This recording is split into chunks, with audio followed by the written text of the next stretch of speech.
Good morning, everybody. We made it. It's a Friday morning, 9 o'clock. Yes, the horns are out in the way of Chris Mulcahy, meteorologist here. You already have your 5 o'clock shadow on. Yeah, I do. You're ready to start the weekend. Yeah, no, like I treat myself sometimes. I was like, I'm not shaving on this Friday. Yeah, so that's what I like to do. Yeah, see, this is when it looks good, and then 2 days from now, you realize, wow, you can't grow a beard; it just is patchy. So this is my sweet spot. Heading into the weekend, though, we are in the sweet spot. So who's ready for a summer's last hurrah? Woo! Oh yes, Yes. Yes. Clamshells. Yes. Yeah.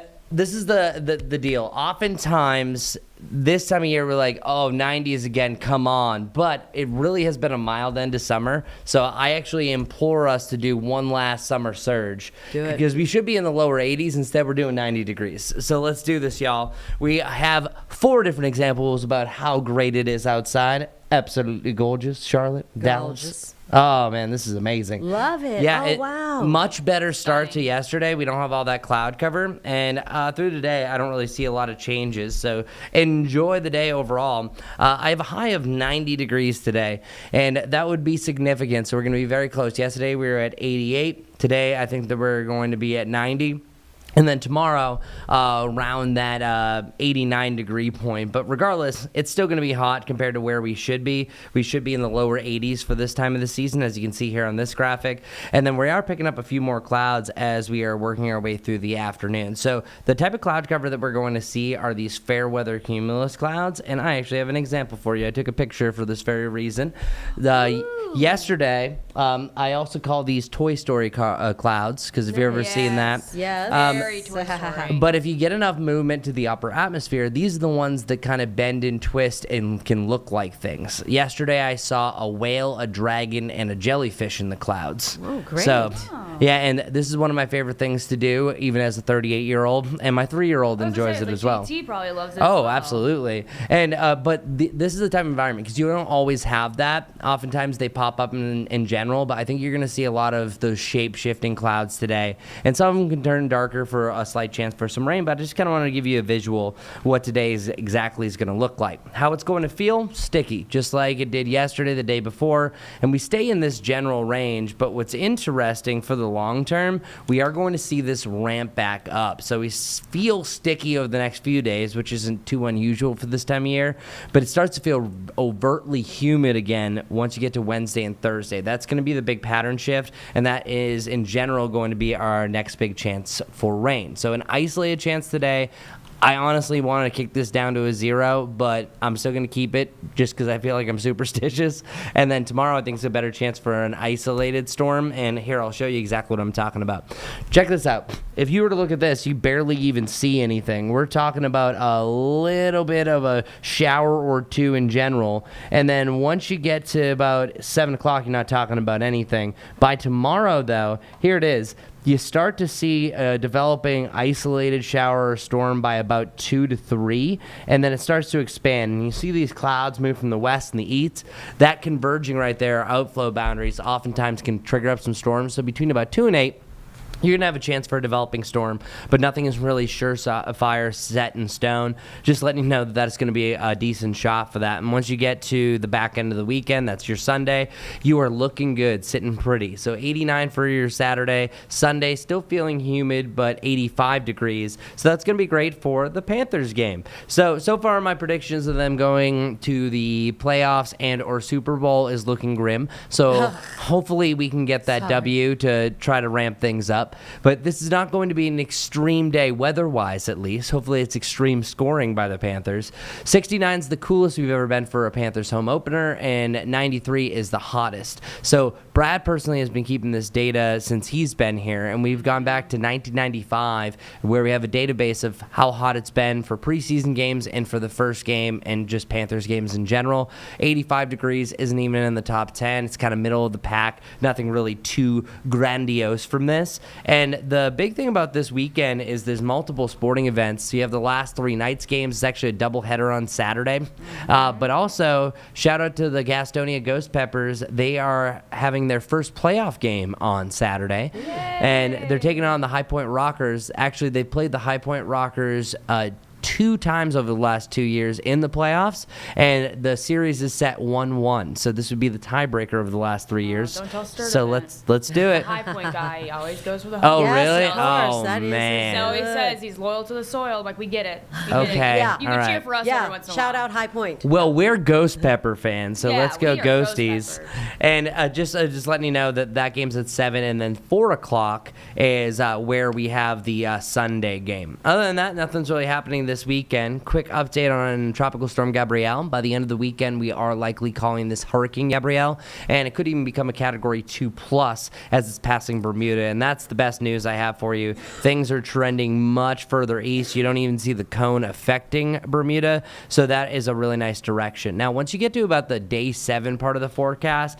I think we're going to see a shift where things become more active in the Atlantic, Caribbean, and then also the Gulf. So I'm not saying that we are going to see a system system. There's a landfalling hurricane coming in the next week. I'm just letting you know it's at that point you have a better chance for something to shift. Meanwhile, for us, our biggest shift is towards the downtrend. 80 degrees on Thursday. Rain is becoming more and more likely for Thursday and Friday, even a chance for thunderstorms. And then by the first weekend of fall, this coming weekend, not the one that we're going to see tomorrow, we are expecting either side of 80 degrees, some more of the upper 70s. So not a bad forecast all in all. Pretty decent start to the Panthers home opener. We just need that W to complete it. Wow, look at that. All right, pool days this weekend. I'm trying to get on the boat. I've Oh, tried a twice boat. now. We've tried twice now. Carlene's A got friend with a boat. friends. You got boat friends? I have boat friends. Wow, now. when did that happen? Yeah. I Last have time- boat friends. Well, I had the friends. They got the boat. So it's You've like been busy. these are lasting friends who have acquired Oh, a boat. okay. So now I have. That's the boat way to do friends. Now it. you Either got get boat boat friends or friends. friends that potentially might get a boat. So That's that's right. a Yeah, good so plan. there's, Yeah. there's right. that workaround. We tried twice, and it's rained both times. It will Tomorrow, not. Oh yeah. See, and again, if it does rain, if there is a rain shower, it will be brief. Okay. Yeah. Good. And I think most of the area stays dry, so that I would go for it. Especially Great. late morning, Go early for it. afternoon. You got no worries. Great, because I'm going to just be putting in a pontoon. Yeah? Where? Which Nice. You're gonna lake? catch me in Mountain Island Lake. You're just going to Mountain see Island me. Lake? Nice. Solid. gonna see me. Solid. Okay. Oh, I like the wave. Yeah. Nice. That's what Very you're going good. to catch Nice me boat doing. wave. That's Right? that's a good looking boat wave. I'll We be need in a a boat straw parade. cowboy hat. Oh, that's Okay. That's what I'll nice. be doing. Make sure We'll the wind know- doesn't catch it. We will know where Carlene is. You don't want to float down here. Look at this. Chris, look. Kilauea. Oh. She's It back. is doing its thing again. I don't even Wow. know how many times this is I lost count. I think it's like in Hawaii. it's over 25, I know. Yeah. Wow. Doesn't look real. No. No. It's a nice screensaver though. Oh, absolutely. Yeah. Yeah, this reminds me of like Windows 95 Yes. screensavers. That's would be Very perfect much. for it. Wow. It's one of those insane. things. It's terrifying, but Yeah. oddly beautiful. Yeah, absolutely. It's terrifying for us, but like that over there, this is Tuesday. You know, Yeah, like, that's this true. Is nothing, this is Mhm. like Friday afternoon. Nothing new. They're building island topography. Yep. Oh, yeah, there it is. Yeah. That's how it We're, goes. we're making islands right now. We're making islands. We're making eye contact in islands. All right, Chris Mulcahy, have a good weekend. You too. Enjoy your 5 o'clock through the weekend shadow. Oh, you know it. You know it. All right, here we are. And let's see, we have 1 year out. We are coming up on the 1 year mark before Helene hit the western North Carolina area. And we have a number of stories here at WCNC Charlotte that we are covering, of course, as we approach that horrible time. Next week marking the time. But while there is still so much devastation, so much to recover from, there's also plenty of hope, and we're going to give you those stories right now. One from our Michelle Bowden, who, when they were covering a story with workers, they also found they rescued a kitten that was in the middle of all the destruction. So we'll get caught up with Michelle Bowden's story here on WCNC Plus.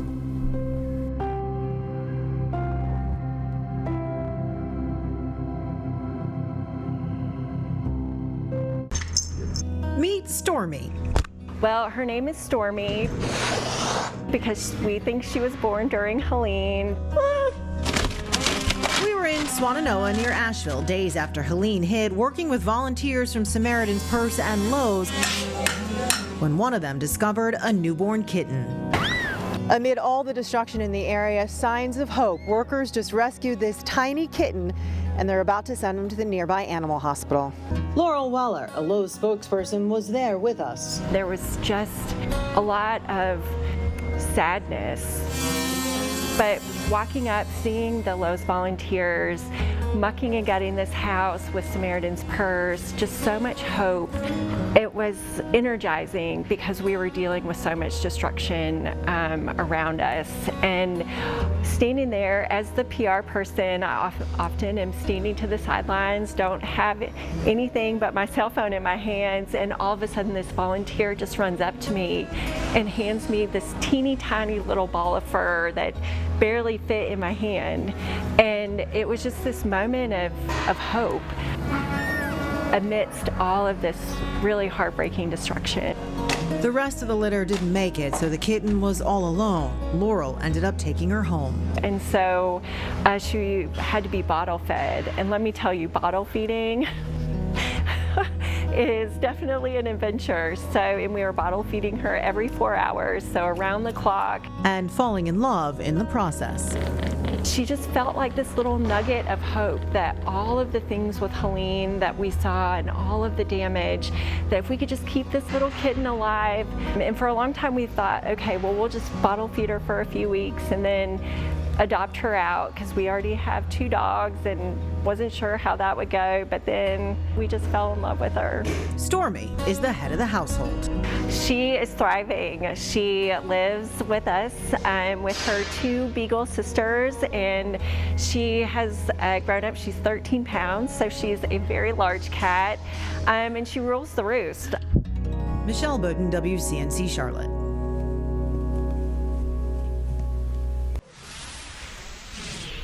Oh my gosh, the baby, the kitten is as big as a hand. You see that? Just It was so cute. coming up like We were that. just talking, like, it's a wonder that the kitten was found. I mean, amazing. You know, like, Well, yeah, and they, like I was saying, they can escape into little cubby holes, maybe Right. be protected and not get completely crushed by debris or whatever. But yeah, separated from their family, their mother, oh, and well, the little meows just probably loud enough for rescuers to hear. It's yeah. wild. Oh my goodness! And just like Michelle said, they and her the people in the story, just to give that hope Yeah. that a kitten was found, and if that kitty can survive, so can they. And we can survive if we take a 2-minute break. So we'll be right back here on Live Impact News on WCNC Plus.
Welcome back to Live Impact News on WCNC Plus. Time right now, 9:15.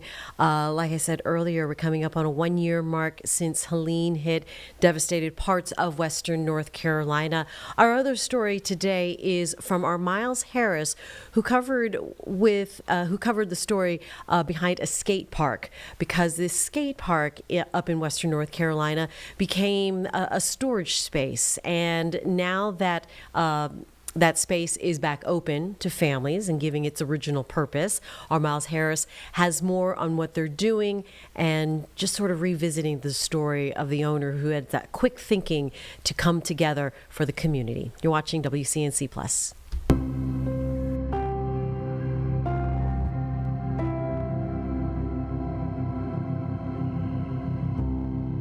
When the storm hit, Ashley Gallier didn't hesitate to pivot her business. Zionville Ramp Company, what was once a skate park, quickly transformed into a hub for recovery.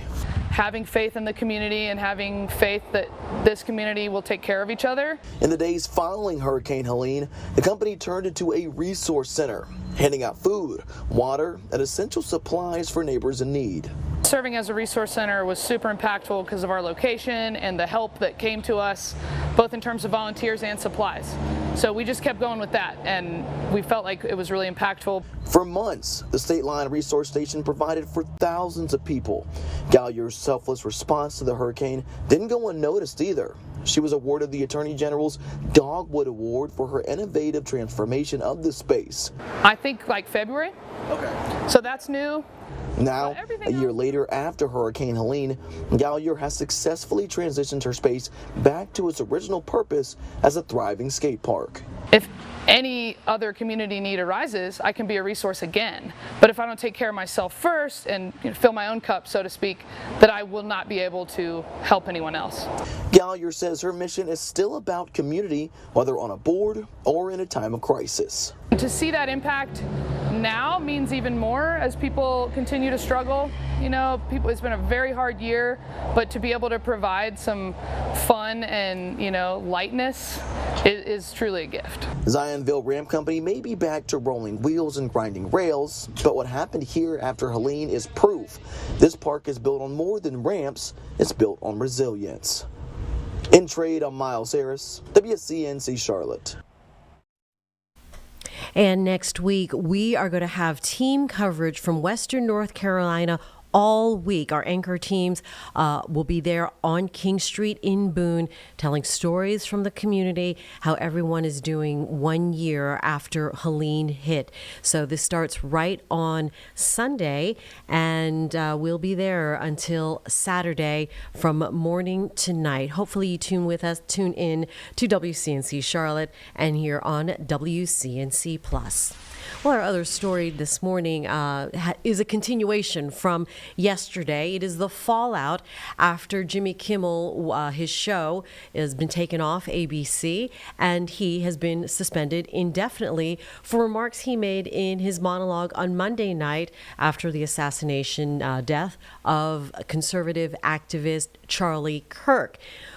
And it's definitely brought to light the First Amendment, the freedom of speech. And so our Nick Sturdivant yesterday spoke to a professor at Elon University, and this topic now up for hot debate and what it is now, what it means. Let's go to this here previously on WCNC Plus.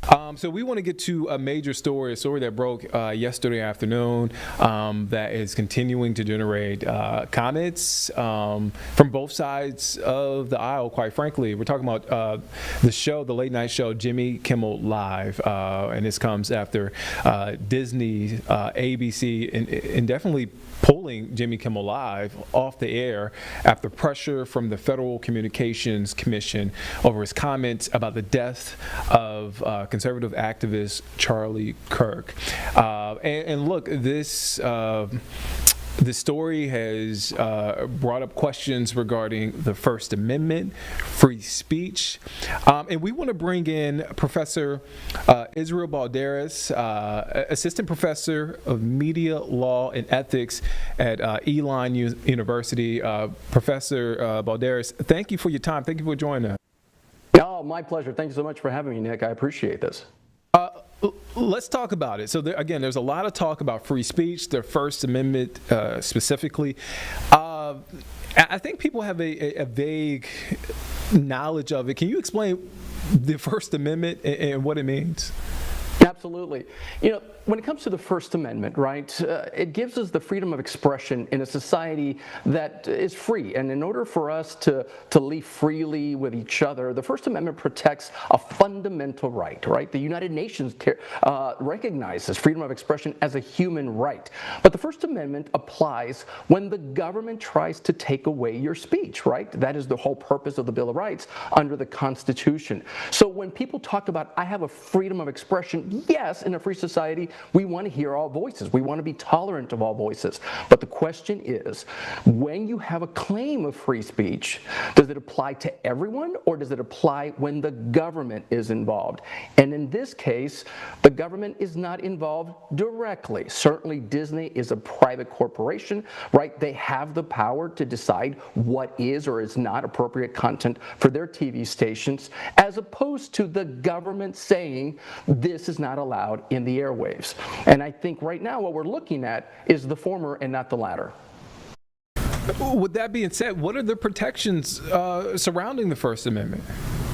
Well, the protections, we've got five rights, right? We got religion, we got speech, we got press, right? I'm a former television journalist. I love freedom of the press. We got right to assembly. We got right to petition our government for redress. But the issue always involves, what does free speech mean? In a free society, that's a pretty broad standard. But when it comes to this case, specifically with Jimmy Kimmel, right? Jimmy Kimmel works for a corporation, and Disney was pressured, yes, at first, by the FCC chair, Brendan Carr, who earlier this week, he went on air and said, look, what Jimmy Kimmel said on Monday night, which was mischaracterizing the intent of the individual who's accused of assassinating Charlie Kirk. Many took issue with that. The question is, for TV stations that aired that specific broadcast, are they serving the public interest of the broadcast when those kinds of words were uttered on Monday night? And Disney pulled his show because two big companies, Nexstar and Sinclair, told Disney, we're not going to air Jimmy Kimmel anymore. That becomes a market power, not necessarily government censorship. With that being said, how do you teach this and break this down to your students? You're talking about a younger generation of voters. Again, a younger generation. How do you break this down to your students and teach this to your students? You know, today what I'm going to go into the classroom, I'm going to say, guess what? This question about whether or not Jimmy Kimmel has a First Amendment claim against Disney, it's going to be in your midterm exam. Why is that? Because students are paying attention to what's happening. And I'm telling you, Nick, every day, like the front page of the New York Times writes my curriculum, right? Because every day seems like there is an attack on the First Amendment. But the first thing I always say is, it's good for you to defend your freedom of speech. The question in a free society is, how much are you willing to defend the speech you don't like for someone else, right?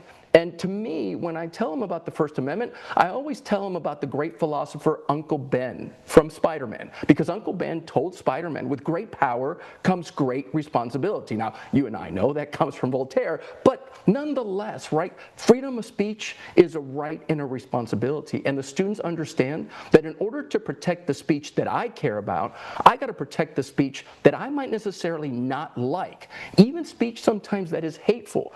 Contrary to what Attorney General Pam Bondi said earlier this week, which she was wrong as a matter of law and as a matter of fact. The First Amendment protects hate speech. A lot of young people don't like to hear that. However, when you have the government deciding what is or is not hate, then they begin to see why the First Amendment matters. Hey, can you talk a little bit about that? It sounds like that's the conversation you're having in the classroom. Also, that obviously that's what you're teaching. But can you talk a little bit more about the conversation you're having there in the classroom and the reaction from your students as you're starting to have these conversations? Absolutely. I got to tell you, listen, at the beginning of the semester, I started with one philosophy of the First Amendment, and that is I got to teach my students about what does it mean to be free in a free society. But a lot of things changed last week. The murder of Charlie Kirk was devastating, not just for a free society, but for people who really defend the First Amendment. And the first thing I told my students last week in class is I said, you have to understand something. Charlie Kirk was assassinated for speech. Period. End of the sentence. Anything that follows after that. You may not like what he stood for, you may not like what he believed in. However, it doesn't matter. The First Amendment doesn't look at the content of what people say. What the First Amendment cares about is individual expression. And so therefore, for the last week, we've been talking about what does that mean? Freedom. Because freedom is much different now, Nick, than it was just a few weeks ago. And now we're seeing the effects of what happens when people say things. Over the weekends, you and I probably know people that got fired from private corporations because they said things that the corporation didn't like. Down in Charlotte, the Carolina Panthers fired someone for posting social media. Now, my students think, well, that's not fair. Okay, you're correct in a free society. However, a corporation has every right to fire people if they say things that in some way embarrasses the corporation. But the First Amendment really is important when it comes to government action. Now, in this case, certainly the FCC did threaten Disney. Brendan Carr said on a radio show, look, Disney, you can either do it the easy way or the hard way, right? You can either take care of your own or we'll take care of it for you. That's a bit of jawboning. That's when the government forces a private entity to do something that they can't do directly. However, you know, there's this theory about the First Amendment, and that is that the marketplace of ideas matters in a free society because the truth and the falsehood of claims do battle in the marketplace of ideas, and we believe that here in a free society, the truth will prevail.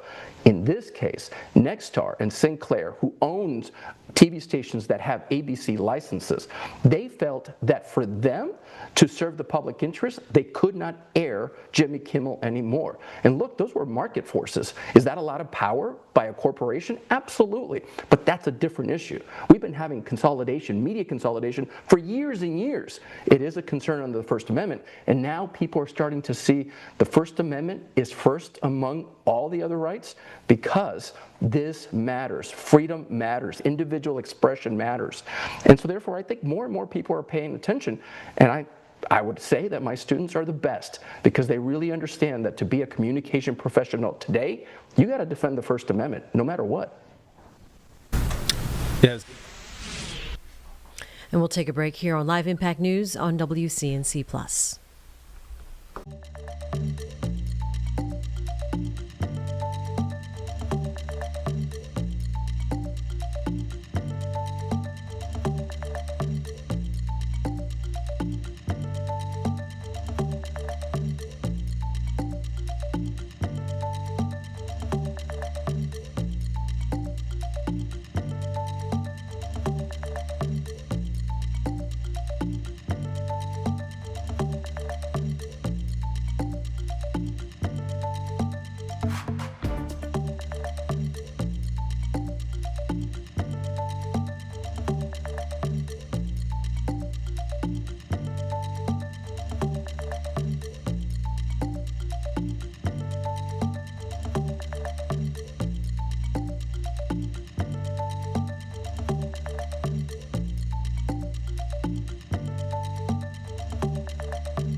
Hi, everyone. It's 9:30 on a Friday morning. You're watching Live Impact News on WCNC Plus.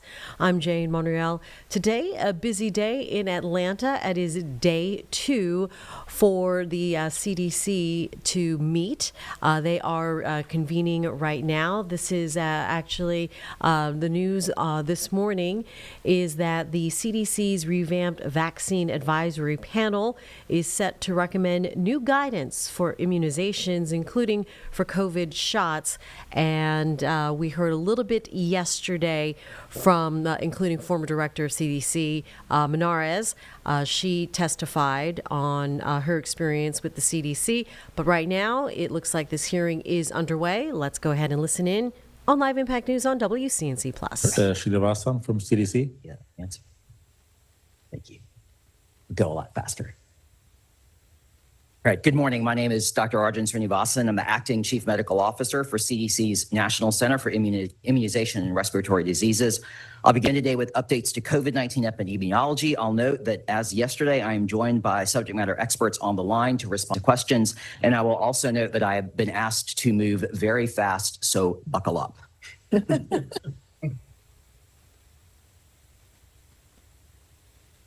The data presented and discussed in this section will be data from the COVID-19 Associated Hospitalizations Surveillance Network, or COVIDNet. COVIDNet is one of 3 RESPNet platforms, in addition to RSVNet and FluSurvNet, that collect data using similar methods and catchment areas on laboratory-confirmed COVID-19, RSV, and influenza-associated hospitalizations, respectively. It is a collaborative effort between CDC and state and local health departments who share data with CDC via cooperative agreements.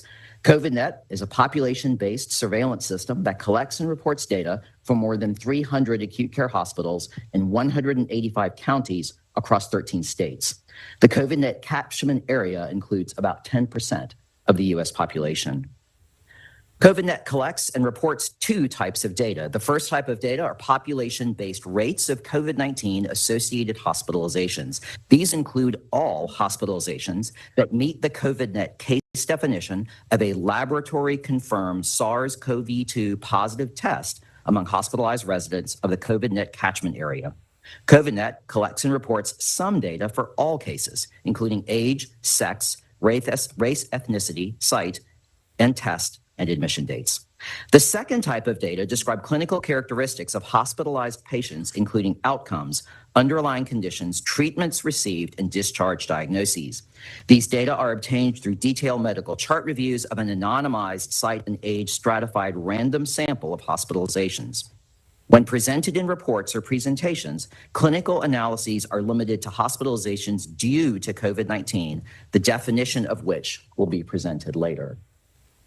The primary purpose of COVIDNet is to monitor laboratory-confirmed COVID-19 associated hospitalizations among children and adults and deliver these data to decision makers and the public in order to provide a broad and timely understanding of COVID-19 trends. COVID-19 associated hospitalization rates are updated weekly and are used to estimate and compare disease burden and respond to rising rates. Detailed clinical data, including underlying conditions, allow CDC to categorize hospitalizations that are due to COVID-19, better understand COVID-19 associated hospitalization trends and determine who is most at risk, track severity of illness, examine how many people hospitalized due to COVID-19 have underlying medical conditions, and provide insights into treatments used. When defining COVID-19 associated hospitalization in COVIDNet, a case is counted if the person lives in the defined COVIDNet catchment area and tests positive for SARS-CoV-2 using a laboratory-based molecular antigen or serology test within 14 days before or during hospitalization. This definition is used to monitor overall trends in hospitalizations. The surveillance definition is a simple approach that works across hundreds of hospitals and is available in near real time. Similar definitions are used to monitor hospitalizations for other pathogens like RSV and influenza in the US and worldwide. This approach was developed by infectious disease experts, and the surveillance definition has met the balance needs of accuracy, speed, and broad coverage over COVIDNet's 5-year existence. There has been sustained interest in determining whether hospitalizations among SARS-CoV-2 positive persons are with or for COVID-19 related illness. During the early pandemic with asymptomatic transmission, no immunity or vaccinations, and high rates of illness, hospitals screened every patient when they arrived at the hospital. The screening likely identified hospitalizations among SARS-CoV-2 positive asymptomatic patients or persons with COVID-19 illness who were hospitalized for other reasons, like surgery or labor and delivery. As a result, COVIDNet implemented an algorithm to track cases with COVID-19 identified as the likely primary reason for admission, hereafter referred to as hospitalizations due to COVID-19, using chief complaint and history of pleasant illness. Data for all current and previous surveillance periods back to March 2020 are posted monthly on COVIDNet's public dashboard. It is our understanding that this topic was of interest to the committee. Of note, while widespread screening of every patient for COVID has largely stopped, COVIDnet continues to use the algorithm. Before going further, we should describe some of the factors to consider when defining hospitalizations due to COVID-19. Regardless of the focus, identifying... We are switching now to what looks like the House Democratic Caucus now gathering out of Washington, D.C. The House Dems leadership holding a press conference. Let's listen in on Live Impact News on WCNC+. Here's why. While Democrats have been focused on putting American families first, Trump has been focused on putting himself first. He and Republicans showed us their priorities with the big ugly law. They put billionaires over families, corporations over workers, profits over people, wealth over health. Well, Democrats have made it clear that we didn't stand for these policies then, and we're making it clear again now. We will not rubber stamp Republicans' continuing resolution that does nothing to fix the healthcare crisis that they've created. Yeah.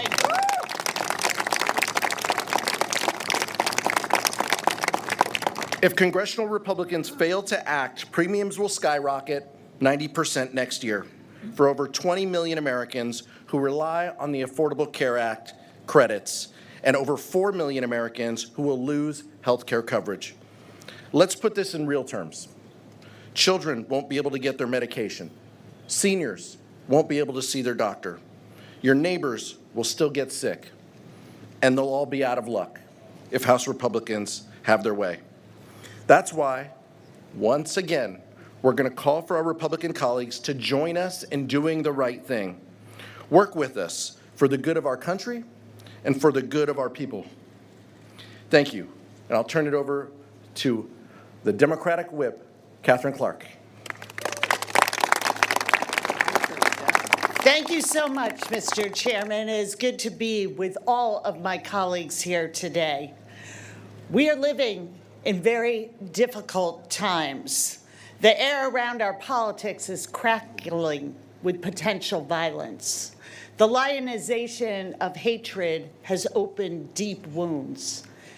And most importantly, the American dream is out of reach for many. The top 1% controls more wealth than our nation's entire middle class.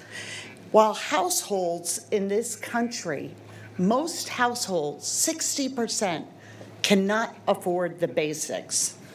Donald Trump rode into the presidency on the promise of giving those households a break, making life more affordable, giving hardworking people some breathing room.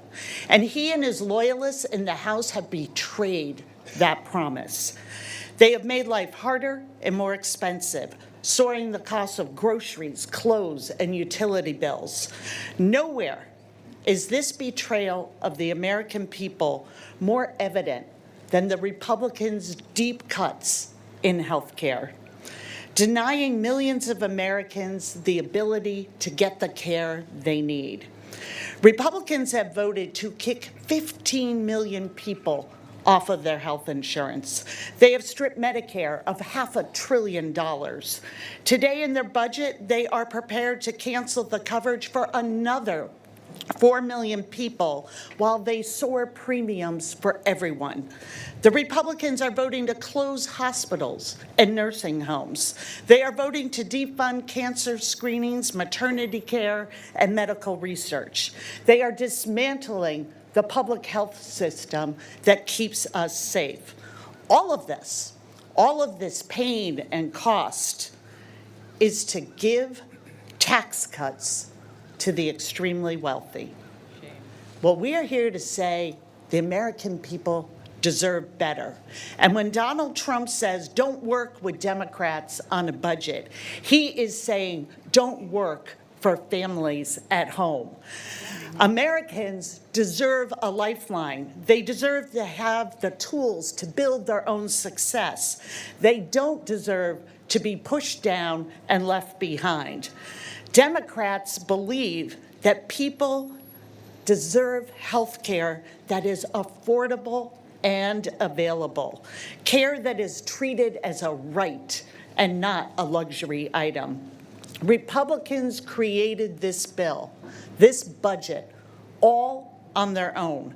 And if they want to pass a budget that rips away health care, destroys jobs, and soars costs, if they want to make health care a luxury reserved for the rich, they can do that on their own.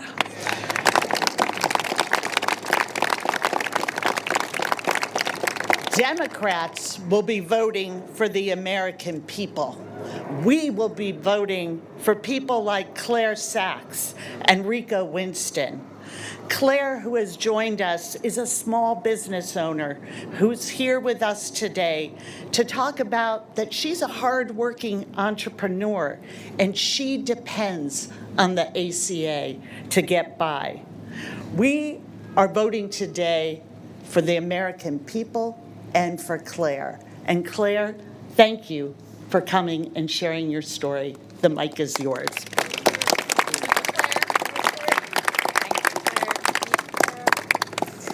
Hi, I'm Claire Sachs, entrepreneur and founder of TPAC Consulting in Washington, D.C. I'm here today because Congress is facing a decision that will determine whether millions of entrepreneurs like me can keep their businesses open. The enhanced premium tax credits that help many small business owners afford health care coverage expire in mere weeks. Without them, rising health care costs would force many small entrepreneurs, including me, to close their doors.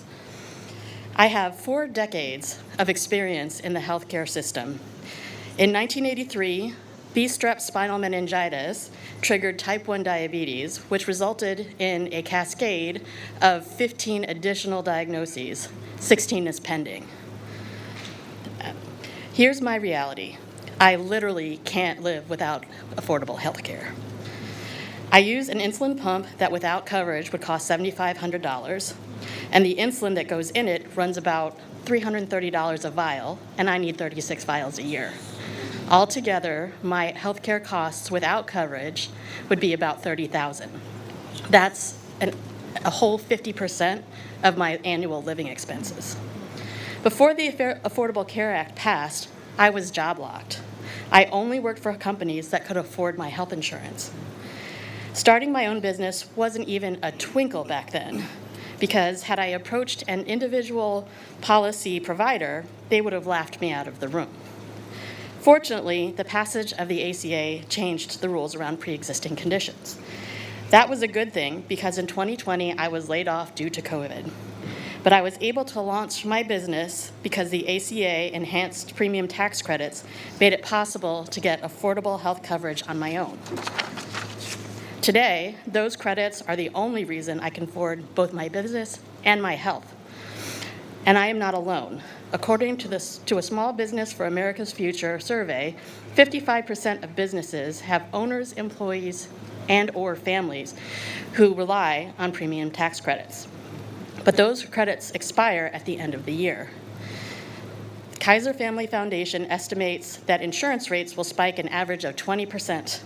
For many small businesses operating on slim margins, a 20% healthcare increase is mathematically impossible to absorb and will force a lot of hard choices. I would likely have to close my doors and get a job that offers insurance benefits. Small business owners are facing economic pressure from a lot of corners this year, from tariffs to inflation to a tax code that favors our larger corporate competitors. A dramatic Time right now is 9:45. We will get back to that live press event with the House Dems leader right after this.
Right now, we are following some breaking news, live pictures. Post. This is happening right now out of California, San Bernardino County. We're looking at aerial shots from KNBC, the NBC affiliate out of Los Angeles. Reports of mudslides in San Bernardino County. So for your reference, this is just outside of Los Angeles County, a big area through a mountainous region. We saw a couple of trailers on its side. We are waiting to learn about the circumstances, but you can see of how those trailers wound up on its side. Were they caught up when this mudslide started happening? How fast was this mudslide? But reports here now of major mudslides running through San Bernardino, Southern California. And we saw some damaged big rigs off the road there. You've spent time in Southern California. Yeah, spent a good 15, 18 years out of LA. I have covered mudslides, certainly.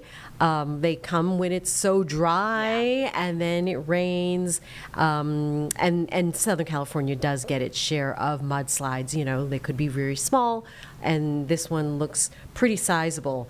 I'm looking at just traffic stop there right now. And I'm just trying to see, because this is like in the, it's removed from major traffic highways. And so how remote is it from a highly populated area in San Bernardino? But it looks fairly new. Anything on the NBC affiliates website? Here. CNN is reporting. But you can see some cars are on the side of the road now. Oak Glen, Forest Falls, and Potato Canyon areas of San Bernardino County. So drivers are returning home after mudslide left them stranded for hours in the San Bernardino Mountains. Mudslide damage in the San Bernardino Mountains. So it looks like, it sounds like this happened in the last overnight. Okay, so on Thursday, and major mudslide on Thursday, likely the reason. Thursday evening, it looks like here. Okay. Numerous homes were told to shelter in place in the Oak Glen area.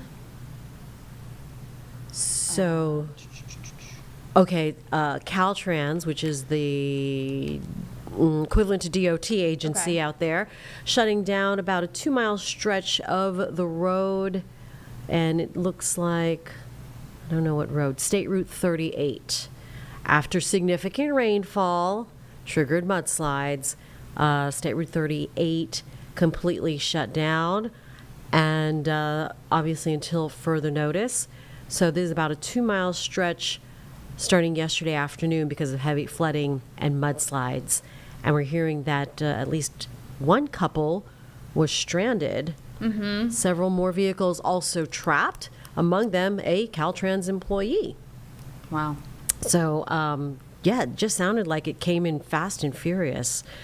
Also, if it's late, it says evening. I don't know what time of night. Like, if it's overnight. If it's overnight, that's, It didn't say when it started. No.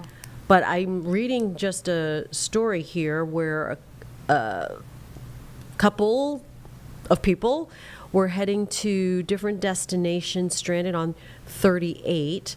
One couple headed from Big Bear when they began to see frightening debris flow down, washing away the road. So that to me sounds like it was this sudden rush of dirt, mud, rocks coming down the road, flooding, a lot of rainfall, and you don't have traffic control or cones set up just yet, and now you're caught up and swept up in the mud.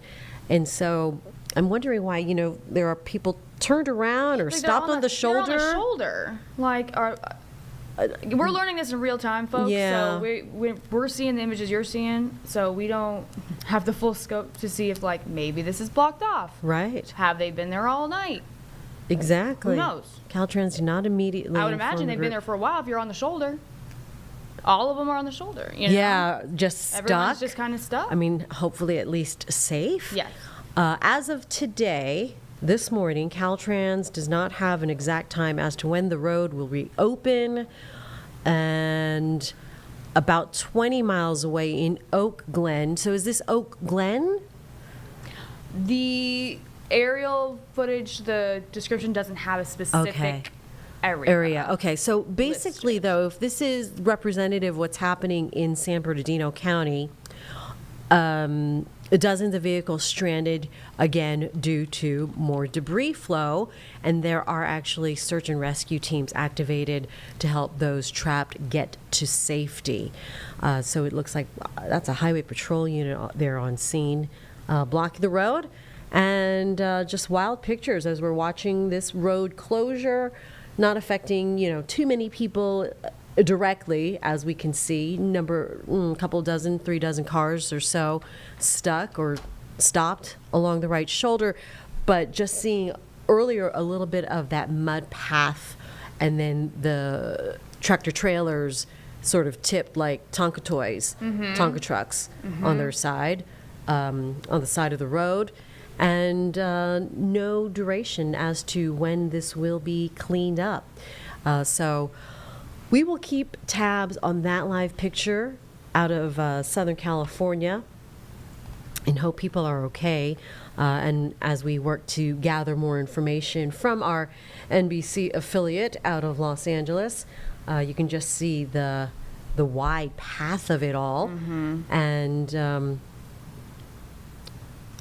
still working to figure out where exactly this is. Yeah, but in looks like a deep foresty, mountainous area in San Bernardino. And yeah, this is an area that, just kind of takes you away from Los Angeles. It's another county. The LA DMA, or demographic market there, incorporates Los Angeles County, San Bernardino, Riverside, Ventura County. I might be missing one. But San Bernardino County, yeah, once you get out of LA proper, you get into Big Bear, more up into the higher elevations. All right, so we will continue to monitor that. Yeah. Just like to take a look at some of the live pictures happening around our country, as that is a breaking news situation, and we can certainly empathize dealing with flash floods and mudslides ourselves, right?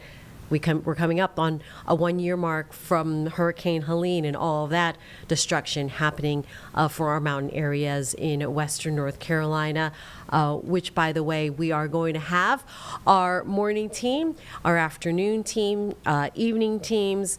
They will be there, all teams, all hands on deck, starting Sunday with live coverage from western North Carolina.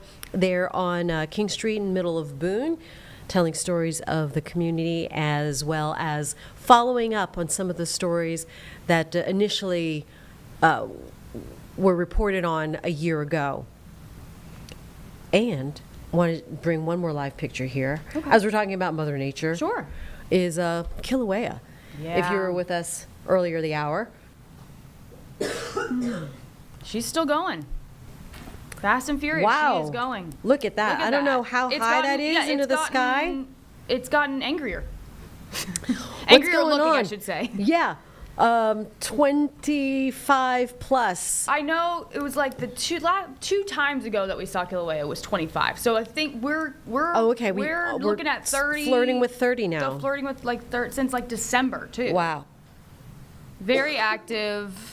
Thankfully, this is in like a volcano state park, so there's no threat to any of the People public or anything like that. Right, Like, animals. This is already designated as as a state. Yeah, this is a park area. It's away from any sort of civilization. Danger So, zone. Right.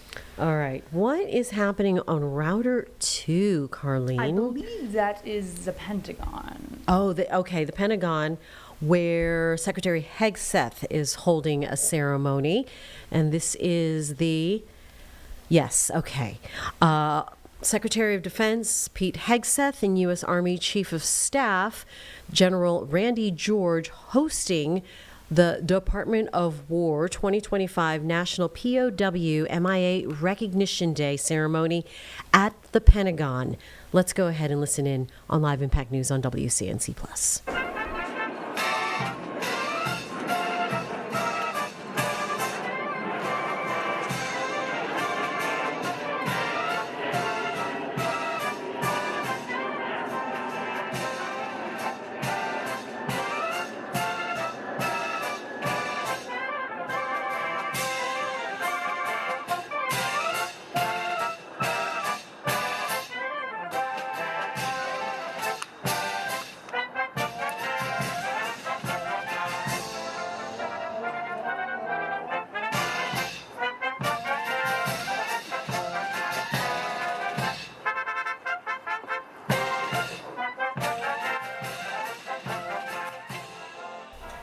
As you are listening in and watching the ceremony here, just want to let you know a little bit more about the ceremony.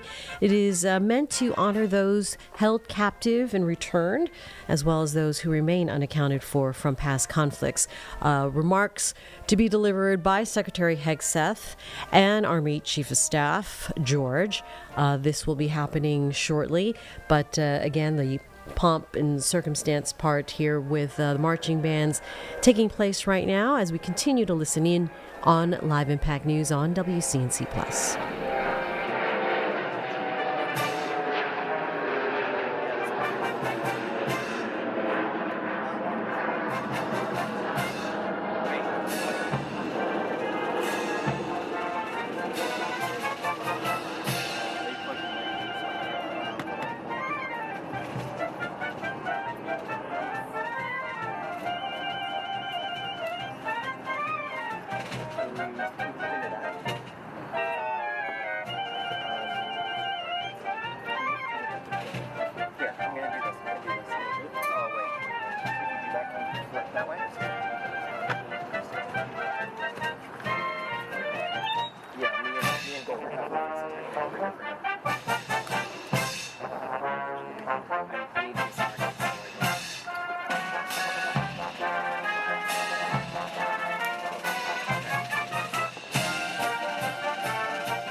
Here at 10 o'clock, we will get back to the ceremony at the Pentagon after this break.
Welcome back to Live Impact News on WCNC Plus. I'm Jane Monreal. We appreciate you downloading the app to your Roku, Fire, and or Apple TVs around the house, around the work, around your doctor's office, and keeping us on, because this is how we bring you live, local, breaking news, as well as state, national, and international news. We are monitoring this Pentagon ceremony taking place right now at the Pentagon with Secretary Hegseth, that is in presence and in memoriam, I should say, and commemorating the honoring the those who were held captive and returned, as well as those who remain MIA from past conflicts. They will deliver remarks.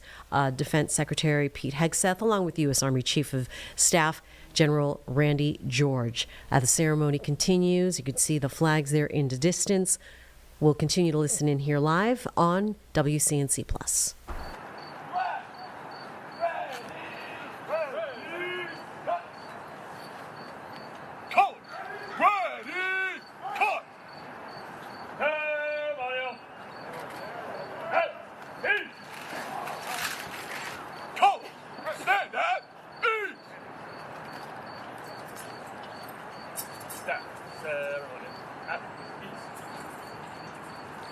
According to your faith tradition, would you bow with me in a word of prayer?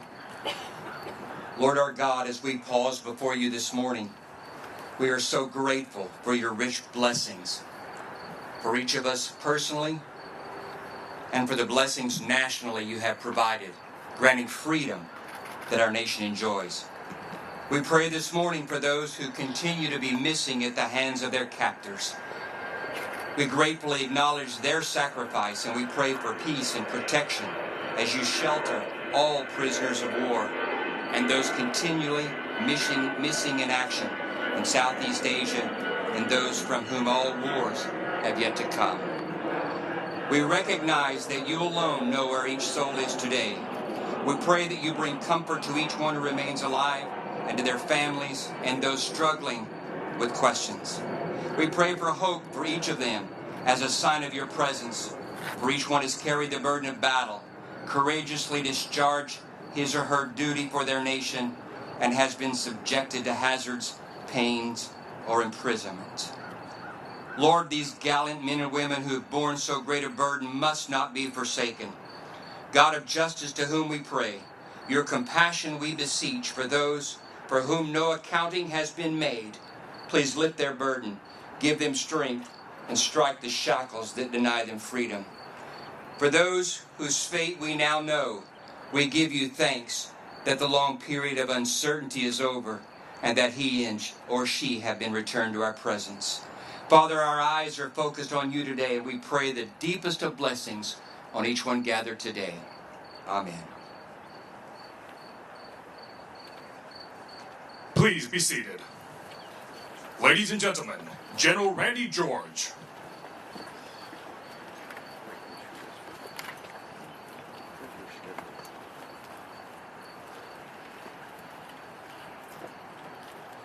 Good morning. Secretary of War Hegseth, sir, thank you for the honor of having me. We are grateful for your steadfast leadership of the department and for your energy you put towards making our warfighters the most lethal in the world. And to the many distinguished visitors here today, thank you all for coming. I know that there's a former POW in the audience, as well as families of POWs and service members missing in action. We are grateful to have you with us.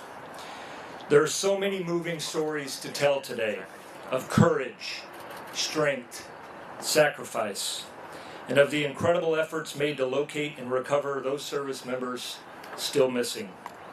I'll highlight just one. This past June, we finally laid to rest a man who grew up down the road from my tiny hometown in Iowa. His name was Army Corporal Melvin Huff. Melvin enlisted right out of high school in 1943 and became an aerial gunner on an A-20 Havoc, a versatile bomber capable of delivering intense offensive power. As gunner, Melvin's job was to defend the crew's rear or 6, with the .50 caliber machine guns mounted on the plane's dorsal turret. On January 20th, 1945, he and his crew were attacking enemy defensive positions in the jungle near Cape Wam, Papua New Guinea, when his unit lost contact with the plane. Corporal Huff and his teammates were missing until late 2022, when a dive team from Defense POW MIA Accounting Agency recovered his remains from a swamp near Wam Village. Melvin was identified in the summer of 2024 and finally brought home this past June. He is now buried back in Iowa Falls, Iowa, in his hometown. But there's a second layer to Melvin's story. Melvin's mother, Florence, and father, Klebler, did not have anyone knock on their door to let them know their son had died. They did not get to hear the story of his sacrifice. They did not get to bury Melvin. Instead, they worried, hoped, and anguished for years. They prayed every night for him to return, even after the Army presumed Corporal Huff to be lost. After Florence and Klebler passed, Melvin's sister, Edith, continued to wait, never quite at peace. She was 94 when she heard the news that the wreckage from Melvin's plane had been found. Finally, the question that haunted her family for a generation was answered. So today we remember our teammates who were held prisoner or missing in action. We are grateful for their service and sacrifice. And we also remember the families and friends who spent years, like the Huff family, waiting for their father or brother or son to come home and fill the empty seat at their dining table. Many are still missing their loved ones and still waiting for news until everyone comes home. Again, thank you all for being here. This will defend.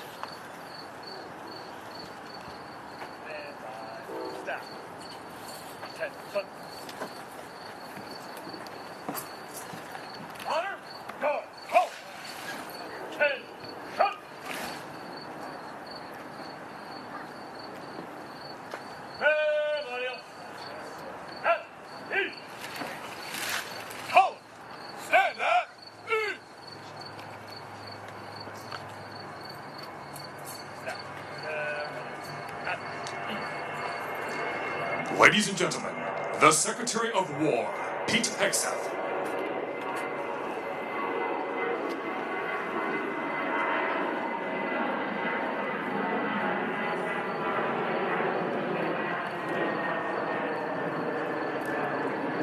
Welcome on this beautiful and fitting day.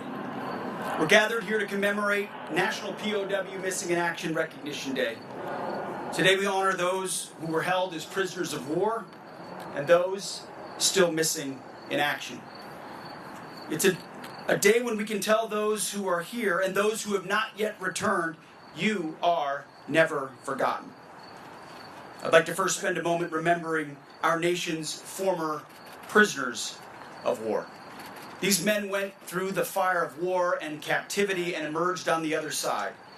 While we will never know all that they endured, we give them our deepest respect, honor, and gratitude.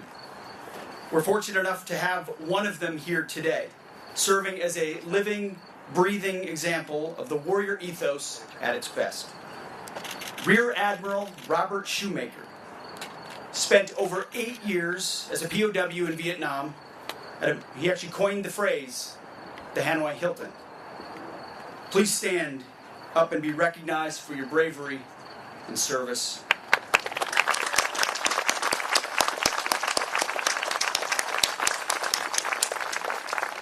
Thank you, Admiral. I hope someday my kids and grandkids come to understand what that would take. The sheer courage, the fortitude it would take. And most Americans, I can't fathom. But we have such men. And may we always honor and recognize them. Thank you.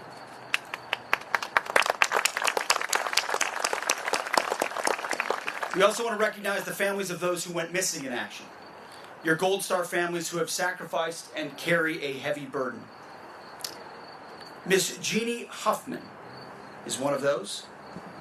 She was just 5 months old when her father, Navy Commander Edward James Jacobs Jr., went missing off the Vietnam coast in 1967. I had a chance to meet her just moments ago.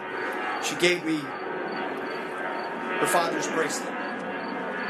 This year, she designed our National POW MIA Recognition Day poster, a copy of which is on your program.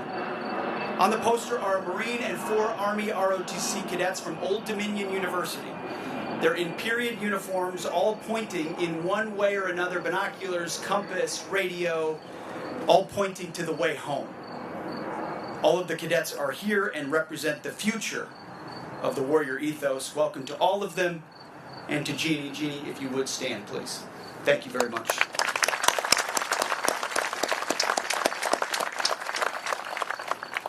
We have combat veterans here today as well. You have a unique perspective. You all served alongside those who went MIA, shoulder to shoulder, and you long for your brothers in arms to return home. Thank you for your service and your unfailing devotion. And thank you to the ambassadors and defense attachés that are here today as well. Your partnership and cooperation with other nations helps ensure we find and recover our warriors in far-flung nations. I've met many of you, and that persistence and dedication on the ground ultimately is what culminates in these returns and these remains. At the Department of War, we are working every day to restore the warrior ethos. And one of those elements, core elements of the warrior ethos, is I will never leave a fallen comrade.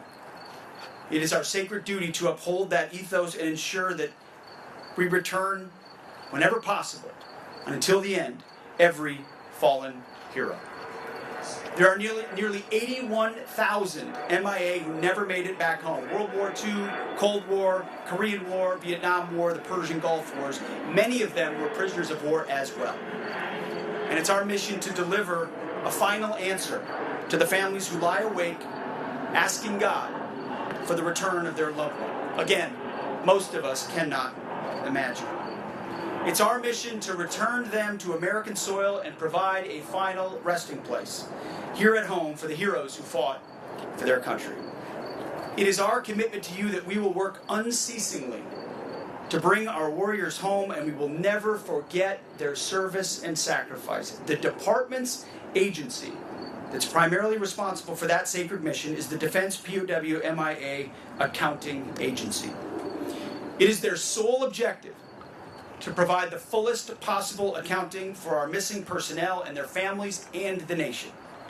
Using painstaking historical research, exhaustive on-the-ground excavations, and those advanced forensic science techniques, the DPAA is steadfast in its accounting for missing Americans, no matter how far away, no matter how long ago. Earlier this year, because it was one of our priorities, I had the opportunity to visit one of the DPAA's forensic laboratories. And I was floored by the dedication and the talent of their over 700 military and civilian professionals. Again, Americans working quietly in far-flung places to keep the promise we made to these troops. While I was there, DPAA's identification of the 100th service member identified from remains turned over by North Korea in 2018 was announced, thanks to a historic agreement secured by President Trump in his first term. Army First Lieutenant William H. Hopp, an Ohio native, was killed in action in 1950 in North Korea and was missing in action until his remains were repatriated 78 years later.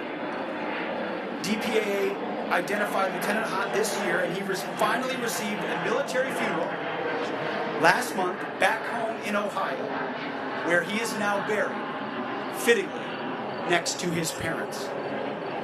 It matters.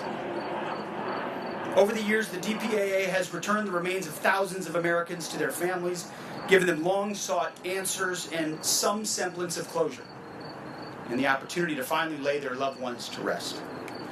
So far this fiscal year, DPAA has identified 220 personnel, an unprecedented number, including 157 from World War II, 55 from the Korean War, and 8 from Vietnam. One of those recently identified was Navy Captain Thomas Shurich. of Norfolk, Nebraska. He was killed during the Vietnam War conducting a night strike mission over northern Vietnam. After decades of investigations yielding no results, a recovery team last year recovered material evidence and human remains from a remote and overgrown crash site. DPAA analyzed the remains and identified the captain this past April. His funeral will be in this November, at Arlington National Cemetery. And today I would like to announce for the first time that the DPAA recently identified the remains of U.S. Army Captain Willibald C. Bianchi, a Minnesota native. Captain Bianchi served in the Philippines, during which he received multiple wounds in battle and still volunteered to clear Japanese machine gun nests. For his valorous actions, he was posthumously awarded the Medal of Honor. He was later captured and survived the Bataan Death March. Then he moved between POW camps where he saved the lives of several other POWs. He then survived the inadvertent bombing of a Japanese POW transport ship and was eventually killed in the mistaken sinking of the Inora Maru, another Japanese ship transporting American POWs at the time.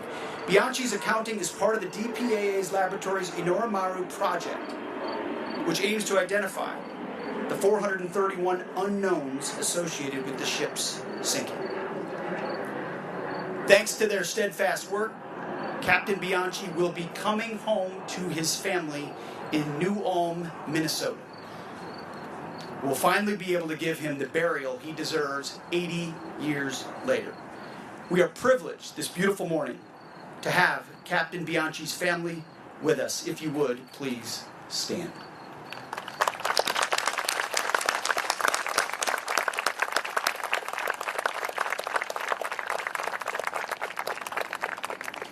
I had a chance to meet them before this ceremony as well, a nephew and 3 nieces, all from New Ulm, Minnesota, which is a Minnesota native, born and raised not that many miles away. I'm familiar with New Ulm. And whether it's New Ulm, Minnesota, or Forest Lake, Minnesota, where I'm from, or Wanamingo, Minnesota, where my parents from, or Iowa, or Ohio, when you add up all the memorial days and the memorial parks and the small places and the graveyards, when you add up all those small towns, and it gives you a tiny sense of the depth of the investment that is required on behalf of free people. So today we honor New Ulm, and we should, and it'll go back to the town, and that will be properly. But may we remember every single New Ulm, every single Wanamingo, every single Forest Lake across our entire country, and those who left those small towns and big towns to serve our nation. We've also accounted for many other war heroes this year, too many to list.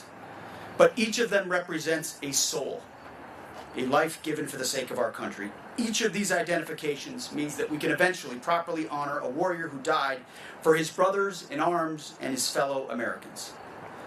DPAA will show an unwavering dedication and passion, ensuring that we do right by our troops and their families. There remain over 38,000 Americans across the world unaccounted for and estimated to be recoverable. They are our goal. Their Gold Star families still carry a void in heart and mind that passes from generation to generation. That is my commitment to you. On behalf of the entire War Department, we will never stop. We will never cease. We will never give up the final commitment to the final act of the greatest Americans. Prisoners of war, those missing in action, and their families have borne the greatest sacrifices for our country that we can imagine. We owe them an immeasurable debt. They gave the greatest possible sacrifice you could give on the altar of freedom. We will never leave them, and we will not forget them. Because what we do now for them then says a lot about us today, and we all pray that someday a Secretary of War here, 50 years from now on this field, is ensuring that anyone lost in future battlefields is brought home. It's all I'd want for myself, for my kids, for our generation of warriors, is the same level of commitment that's unrelenting and never stops. So thank you for all you've given. Thank you for joining us. Thank you for this commitment. And God bless our warriors. Thank you.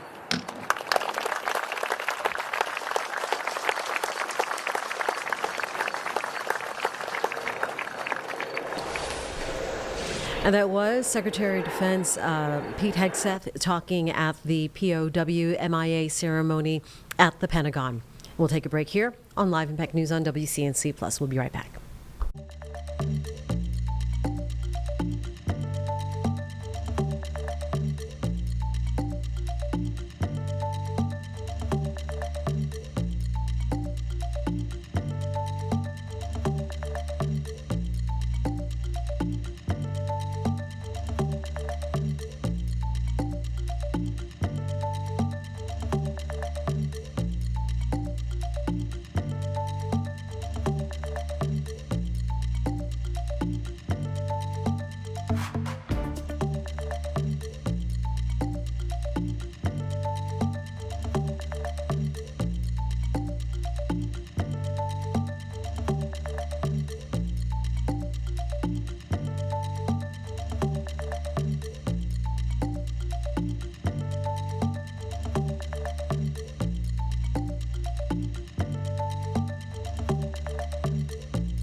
Welcome back to Live Impact News on WCNC+. I'm Jane Monreal. Time right now, 10:25. Want to pick up a live feed happening right now out of Winter Haven. This is the Florida Attorney General with state officials, including Sheriff Grady Judd, briefing the media there about a 7-day-long multi-agency undercover investigation called Fool Around and Find Out Again, that focus on human trafficking. Let's listen in on Live Impact News on WCNC+. Mr. Haas says, I believe we can deal with this guy. Now, you understand some of these deviants will not change their way, and the only way to keep them from trying to attack victims is when they're locked up in jail. That's the only way. Then there's Brittany Finney, 37. This was an online ad. She says, I do in-call only. And here's what she said in her advertisement. No affiliation with any type of law enforcement of any kind in any way, and F Shady Grady. Now that just warmed my heart. She's got a long criminal history. She had 28 previous arrests. Sweetie, welcome to the county jail.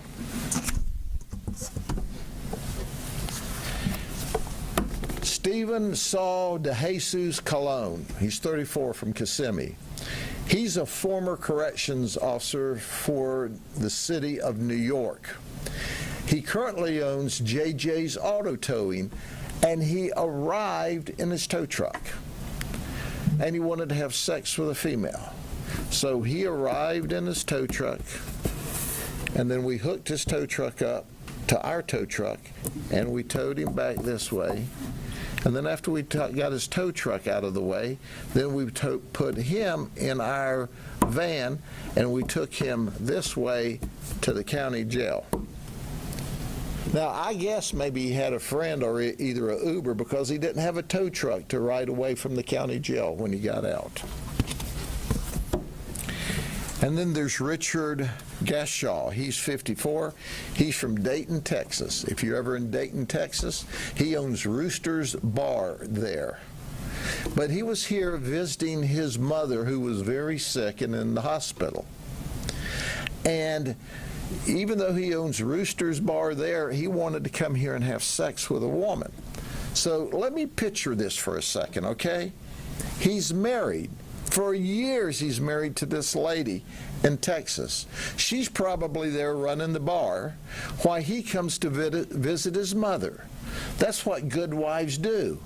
And now he's laid up with a prostitute, or at least he tried to until we caught him. Well, I bet that made the old rooster cock-a-doodle-doo. Any old, I won't finish that. And then there's Way Mo from Oviedo. He says he's a nuclear engineer and he's self-employed and he wanted to have sex with a female. We may be a nuclear engineer. We don't have any call for those at the jail, but hey, he may be able to learn a new trade while he's locked up in jail, like trustee, handing out food service or something like that. Then there's Samuel Dew. He's from Apopka. He's 43. He's a retired software engineer. He's a coder, okay? But as my guy said, he might have been a coder in software, but it didn't compute very well for him here. And he said, well, I don't like going to a bar to chase women. He just wanted to save money, just get, cut right to it, just pay for it and let's go on. What he doesn't understand is he was coming here and many of his victims may very well have been the victims of human trafficking. Now, I want to camp one more second on this, illegal aliens. There were 46, I believe, illegal aliens that we arrested in this operation.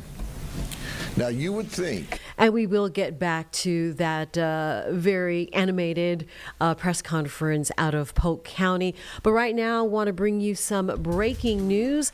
There has been an arrest in the deadly Uptown shooting that happened yesterday. This is a picture of Jarius Tamal Jackson. And in the police report, it says that he was arrested yesterday, happening around 1:30 when officers responded to the 137 Brevard Court right there in the French Quarter, right across from Mayor Bearden Park. And they responded to a call of an assault with a deadly weapon. Upon arrival, locating a victim with apparent gunshot wounds who was then transported to the hospital where he was later pronounced deceased. Here, Jackson, the defendant, according to police, say that he turned himself in on the scene. Detectives did talk to him after reviewing several angles of surveillance footage, and it appears that in the report it says that the person depicted as the victim began a verbal altercation with Jackson, who then produced his firearm and then shot the victim several times. So Jackson's first appearance is scheduled for 1:30 this afternoon, Mecklenburg County Courthouse. We will be following this story throughout the day. But again, here we have the arrest of a suspect now in the deadly shooting that happened yesterday just outside the French Quarter in Uptown Charlotte. All right, let's get you back now to Polk County and that continuing press conference around a human trafficking investigation and several arrests here on Live Impact News on WCNC Plus. That are being arrested, they combine for over 650 prior charges. Charge after charge after charge, and yet they get out and they keep committing crimes. They keep victimizing people, victimizing children. We saw this recent case in North Carolina, this brutal murder on a train. Again, a guy that had been released 14 different times. Soft on crime policies do not work. I'll tell you what, you got a great state attorney here and our team of statewide prosecutors. We're not giving out get-out-of-jail-free cards. We're going to put these guys away for as long as we can. We're going to get them off the streets, and we're going to protect our kids. When I took the oath of office at the beginning of the year, I made a promise to Floridians that priority one would be protecting our kids, combating human trafficking, and getting as many child predators off the streets. And we've worked up and down the state with law enforcement, and we've done that. A record number of arrests, a record number of convictions. We will continue to get every one of these sick people off the streets. Parents at home need to wake up. In today's world with technology, evil people are finding new ways to get to your kids. It's real. This is proof of that. 240 plus arrests in one sting. And it keeps happening over and over and over again. The sheriff pointed out the large number of illegal immigrants in this case. You know, I don't believe 1 out of 4 or 5 people walking down the street is an illegal immigrant. But every time we do one of these criminal takedowns, there's a disproportionately high number of criminals that are here illegally. It shows the nature of what's happened under the open border policies that President Obama and Biden promoted. You've got drug trafficking, human trafficking, and tons of crime coming in through the border and impacting local communities across the country. We see in sanctuary cities like Chicago, LA, New York, we see continued crime rates increasing, murders. And here in Florida, we got big cities. We don't have those problems. And it's not that hard to figure out. We back these guys. We back our law enforcement. We give them the resources they need. We support them. And ultimately, we arrest bad guys and we lock them up. And we're not going to let them out. So I appreciate the work of everybody here. Our prosecutors are going to bring the heat to put these cases to bed. Thanks to our sheriffs, our law enforcement, and Sheriff Grady Judd for having us. Blaise Ingoglia, Chief Financial Officer of the great state of Florida. First, thank you, Sheriff, for what you're doing and you continue to do. And I want to personally thank everyone here who has been involved in this operation. I wish we didn't have an opportunity to do press conferences like this. In a perfect world, we wouldn't have this situation. I will tell you that my office, we have a law enforcement division. Our office contributed hundreds of hours of man hours to get this done. So if they're listening to me right now, thank you for being involved in that also. And I will say this, is that if there is any law enforcement agency out there, Sheriff, you have my commitment.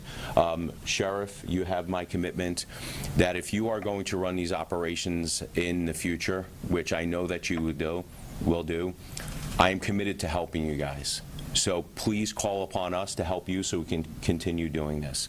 I have seen these stings happen firsthand.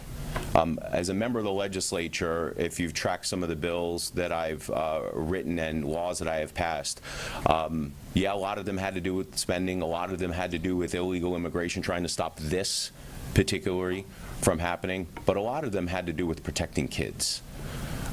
We had written a bill, a law, that gave grants through FDLE to local law enforcement agencies, giving them the tools to run these sting operations. I had an opportunity to be inside the rooms with the detectives and law enforcement, communicating as if they were children. And the most amazing and disgusting thing happened as soon as they turned the switch on. They were getting flooded with offers to have sex with underage kids. And this is some of probably the most heinous conversations you will ever hear an adult have with a child. I'm seeing some of the heads bobbing in the front, so you've probably seen some of this. It is absolutely disgusting what our kids are subjected to. I'm going to talk to the people at home right now, because I've seen this. They have seen this. Our AG has seen this. Our sheriffs have seen this firsthand. Protect your kids, because you have no idea the depravity that is out there waiting to take advantage, take hold of your children, and to abuse them, and turn their lives upside down. For things as seemingly innocent as a coloring book app, these kids are being targeted by online sexual predators for the purposes of destroying their souls. If you were able to see some of the things that I have seen, what law enforcement have seen, you would double and triple and quadruple the time that you watch your children, because they are unrelenting. We as parents, we need to continue being unrelenting. And I'm going to talk now specifically to one group of people, because I think this is very, very important. We have led on this issue at the state, and that is a lot of these tech companies are in a state of either de facto protecting these predators or just outright protecting these predators. It is very difficult for law enforcement to get the proof that they need to prosecute some of these online sexual predators in a court of law. And the reason being is a lot of these tech companies, social media companies in particular, don't get me wrong, some of them wind up with good relationships with law enforcement. They attempt to try to police themselves, but a lot of this stuff is now going away in the form of disappearing messages, in the form of encryption. These social media companies really need to be held accountable in destroying evidence. And I'm saying that I believe, in my opinion, they are destroying evidence. Because if you have a conversation with the 63-year-old man communicating with the 12-year-old boy online. And we will get back to that press conference out of Florida just after the break.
Welcome back to Live Impact News on WCNC Plus.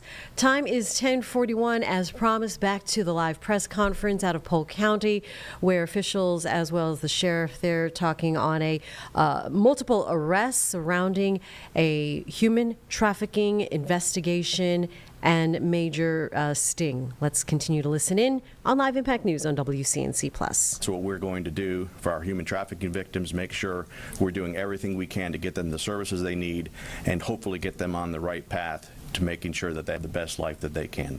So my prosecutors and I stand ready to pursue these cases, hold these defendants accountable, make them pay their debt to society, and ensure that we continue to have a great place to live, work, and visit. Thank you. Good morning. I'm Mark Brutnell, the FDLE Specialist in Charge for FDLE Tampa. I'm honored to stand here today with these amazing professionals. I just want to also thank the investigative team. Great job on this. The State Attorney mentioned it. A lot of long hours, a lot of investigative techniques went into this. To arrest 246 people, that's a big undertaking. Job well done. Commissioner Mark Lash with FDLE, our AG, and our CFO, our Florida Cabinet, kids are their top priority. They don't just talk the talk, they walk the walk. And I want to thank you, General, for your support on that. I think one of the takeaways today has been parents have those hard conversations with your kids. It's tough, but you have to do that. Set some guidelines and some guardrails to save your kids from monsters like this. If you need some help with those conversations, there's plenty of places to go. You can go to secureflorida.org. There's tips to have those conversations with your kids, but also the National Center for Missing and Exploited Children is a great resource to have those hard conversations. Again, I just want to say on behalf of FDLE and Commissioner Glass, excellent work. Thank you.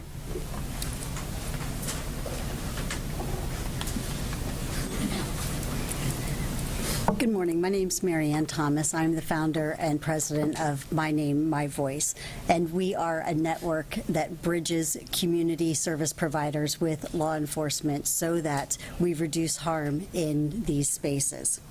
First, I want to begin by thanking Sheriff Grady Judd and the entire Polk County Sheriff's Office. Sheriff Judd does something that many law enforcement agencies overlook. He connects service providers directly with the people who need them. That partnership matters. It saves lives, restores dignity, and creates pathways to real change. The recent undercover operation focused on human trafficking. Our goal was not only to identify victims and help them exit exploitation, but also to meet every person caught up in this operation as a human being. At My Name, My Voice, we believe everyone, whether victim, buyer, or seller, has a story, a history, and a capacity for change. Some people do need long-term confinement for the safety of society and children. Others, though, can change when given the opportunity to understand the harm they've caused and the trauma that shaped their choices. We hear people say, "It's my choice." But when the choice is do this or lose your home, we have to ask ourselves if that's really a choice at all. Trauma and desperation narrow options until they become chains. We exist to widen those options again with compassion, resources, and accountability. During this operation, My Name, My Voice spoke with over 180 individuals. Of those, several asked for follow-up services or referrals. In total, My Name, My Voice assisted 28 people with post-release needs while maintaining a sense of individuality within the holding area. Each of these small connections matters because each one creates a doorway to a different future. This is why lived experience advocates are so important. Survivors know the terrain. We know how to meet people where they are without judgment, and we know how to bridge the gap between law enforcement services and human beings who are hurting. When survivors lead in these spaces, the work becomes more trauma-informed, more effective, and ultimately more humane. I want to personally thank the men and women I worked alongside this week. I appreciate what you do from the bottom of my heart. When I was being trafficked, I met good officers who helped change the path I was on. I know you all do that, quietly, every single day. The operation showed me again what is possible when law enforcement and survivor-led organizations collaborate. Finally, as we move forward, let's remember our guiding principle at My Name, My Voice, to be a bridge that elevates survivor voices and transforms support systems. When we center survivor voices, we reduce harm. When we treat every person, even those accused, as human beings, we open the door to real accountability and change. Thank you for this opportunity, for your partnership, and for your dedication to making Polk County a safer and more compassionate place. Thank you.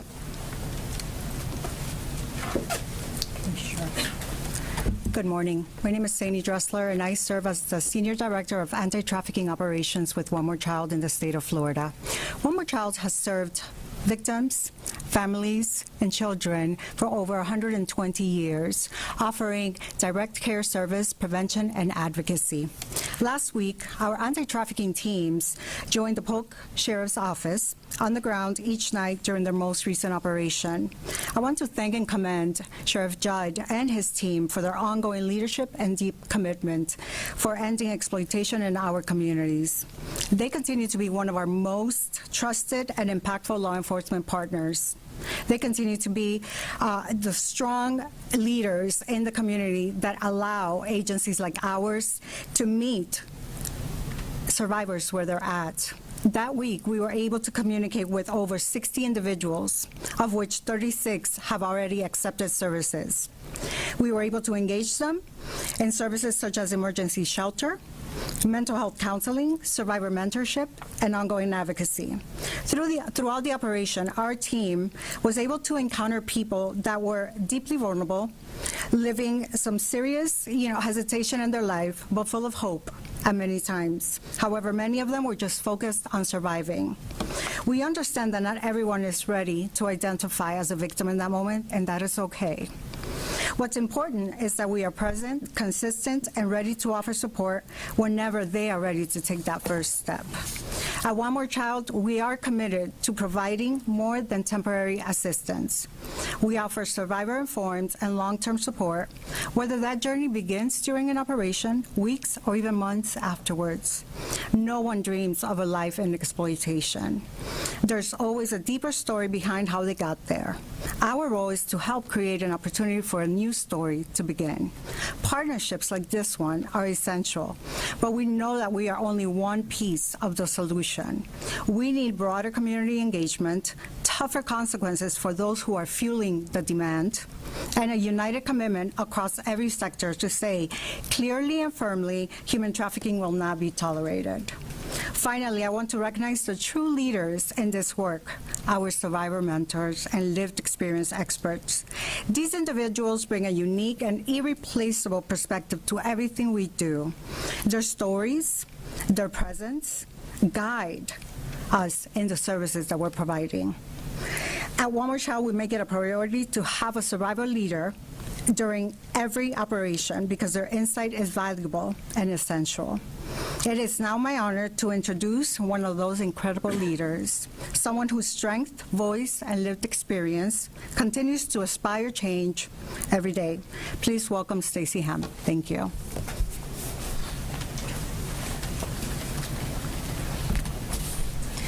Good morning. I would like to take a moment to extend my heartfelt gratitude to everyone involved in the Polk County sting operation. Each operation serves as a powerful reminder that our work to fight exploitation and support survivors is far from over. Throughout this operation, our team was present each night, standing along survivors in their most vulnerable moments and offering immediate care and support.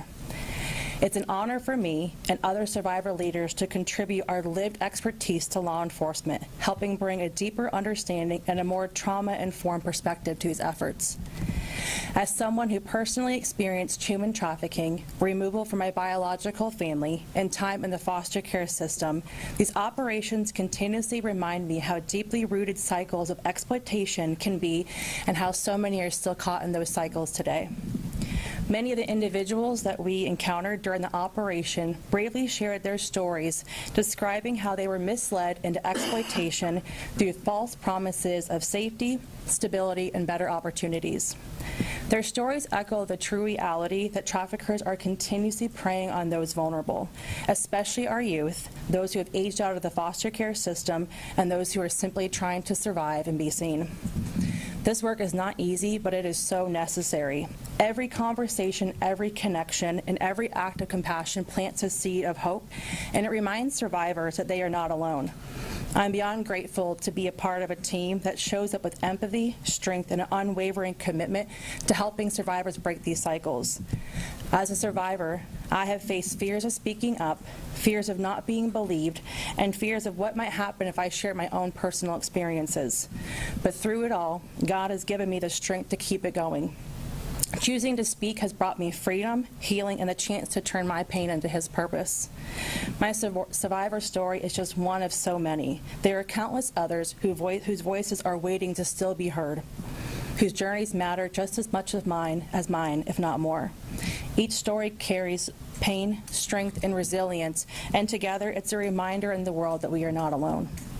To any survivor who may be watching or quietly following along, please know that you are seen, you are valued, and your life does carry a greater purpose than the pain that you have been going through. If you are a survivor seeking support or need someone to walk alongside you in your journey, please know that there are safe people here ready to listen and be that support in your journey. Please know reaching out for support is not a sign of weakness. It's a courageous step towards healing and reclaiming your life. Only together can we continue to shine a light in the darkest places and create pathways to freedom, healing, and dignity. Thank you. Good morning. My name is Katie Ann Parchment. I am the program manager for the Prevention and Diversion program at Heartland for Children. Heartland for Children is the lead community-based care agency under the Department of Children and Families, and we oversee the child welfare system for Polk, Highlands, and Hardy counties. Thank you, Sheriff, for having us once again. Human trafficking is one of the most devastating crimes that someone can be subjected to.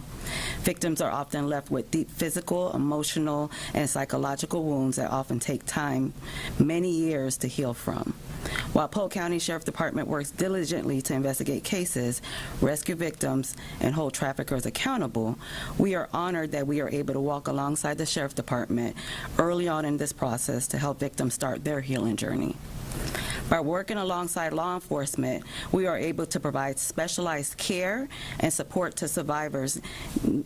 Survivors need truly to rebuild their lives, from helping survivors to connect to emergency housing, social services, counseling, medical care, and many other services through a trauma-informed lens.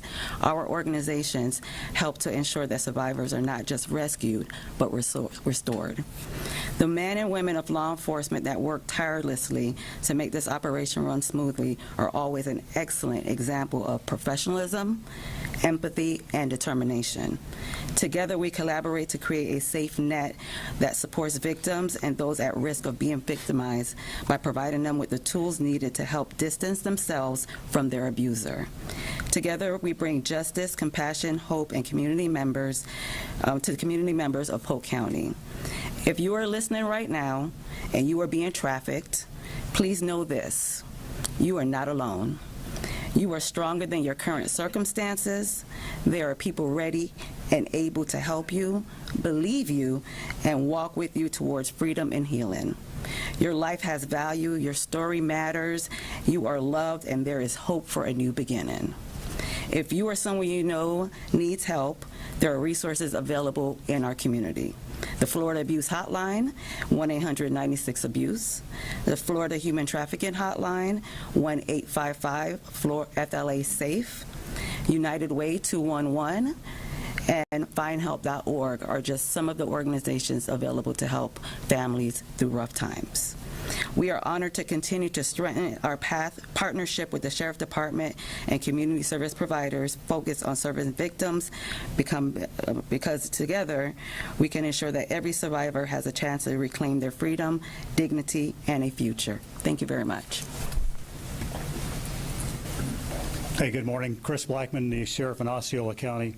First, I want to thank Sheriff Judd for hosting this press conference, CFO Blaise Ngolia, Attorney General James Huthmeyer, and State Attorney. This is a mission from all law enforcement to eradicate our areas of these scumbags over here on the wall. And it says fool around and find out again. I'm going to say again and again and again for some of them because they're slow learners. But with that said, I believe that's more of a wall of shame than anything when you look at those people. To know that the ones over here, the child predators, are trying to seek out our kids and do massive destruction to their soul. I believe we are moved by the Holy Spirit and the Lord to protect these kids, and that's my mission as the Sheriff of Osceola County. We will do that in Osceola. A couple of our detectives are here that work these cases. They put in a lot of hours with the other agencies as well. And this is a mission from all of us up here, united across from state agencies, the sheriff's offices, and the prosecutorial services to protect the communities. So the crimes against the children are among some of the most serious and devastating offenses that a child can ever go through. By collaborating with other agencies, raising the awareness, we can better identify the offenders and protect the vulnerability of the communities. At the Osceola County Sheriff's Office is dedicated to expanding our role and our digital presence to make sure we find these monsters.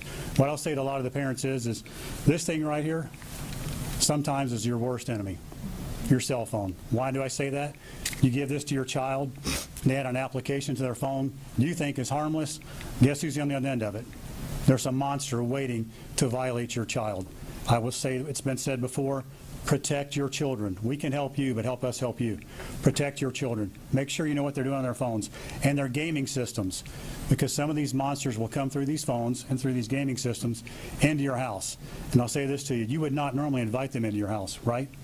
But when you hand your child this, and basically this becomes your nanny watch for your child, and this is your babysitter, the monsters are preying on your children.